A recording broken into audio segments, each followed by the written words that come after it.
Okay, so today we're going to do a pod review on this pepper right here, and this is called the Ancho Chile. Now, a lot of people refer to Ancho Chile as a Poblano pepper, and it is in the Poblano pepper family, but this is absolutely a different cultivar. So, as you can see here, this pepper is more longer and narrow, and they don't get too much bigger than what you see right here. They might get a little bigger, but they generally keep this type of profile, very long and narrow type shape. The ends are usually a blunt nose, and the stems on them are usually pretty long. And so they are a different cultivar, though they are considered to be the same thing as a poblano. But from my experience having grown this pepper throughout the years, they are a different pepper from the standard poblano. Though in flavor and taste, they generally are kind of the same thing. But I think the Ancho chilies actually dry out better than poblanos, and you get a better powder from them. So anyway, this is it. And I had to pull this pepper off the plant early because it's sun scalded. I took the pepper and I raised it like that for some reason, or like that rather.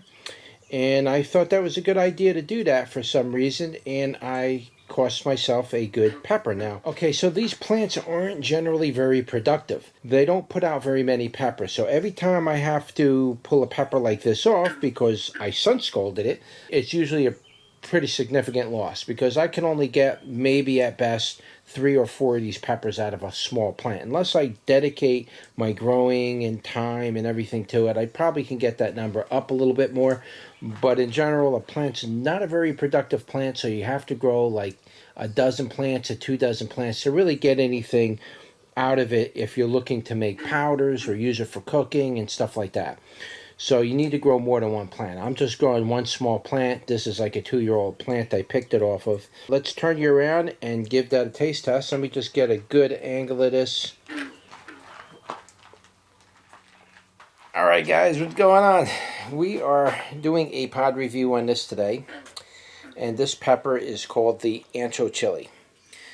Like I said earlier, the Ancho Chile is generally considered a poblano pepper, but in my growing experience, it's not the same thing as a poblano pepper. These actually ripen up a lot quicker. They do ripen red when they do ripen. If I get a few more peppers at the end of the year and I let them ripen, I'll do another pod review on this one. Right now, this is a green one. We'll give you a taste test on what it's like when it's green. I don't normally do that with my peppers, but we'll do it to this one. Now, these can have a little bit of heat on them, but a lot of times they don't and are very mild, so we'll find that out in a minute. But I just wanted to give you kind of a good view of it, what it looks like. It is a pendant type pepper, so it does hang down. It's not upright. It doesn't grow like that. And let's give it a bite.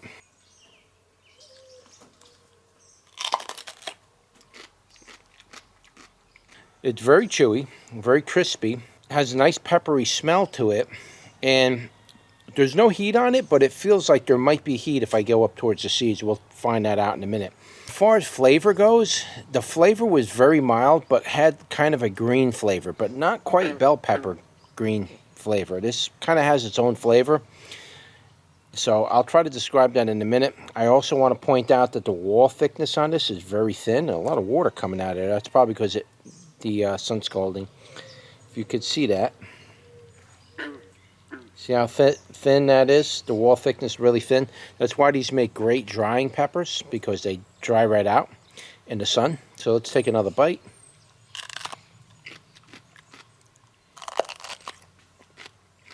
Yeah, so far no heat on it. If there is any heat, it's very low. It's almost undetectable.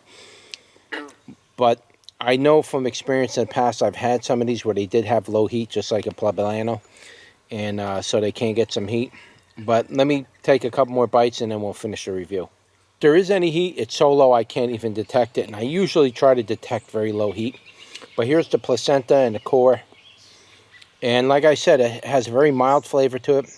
And as you can see, there's seeds on it, but these seeds are probably not going to be viable. But we'll try planting them out and seeing if they grow, and we'll try to get a few more off of this. Usually I let the end-year peppers ripen fully, and then I collect the seeds and offer those to you on my website. But other than that, it's pretty much a sweet pepper at this point, and no heat, very mild in flavor. It has a nice green flavor, but you really got to let these ripen up if you're going to eat them raw. If you're going to dry them out, you could probably dry them out green like that, and you get a different flavor once it dries. But if you're going to eat them raw, let them ripen. That way you get a nice full flavored, full body effect from it. All right, so that was just a quick review on the Ancho Chile. If you have any experience with this pepper or you know anything about the Ancho Chile, comment below, share your thoughts, share your wisdom, and don't forget to like, share, and subscribe, and I will see you on the next one. Take care.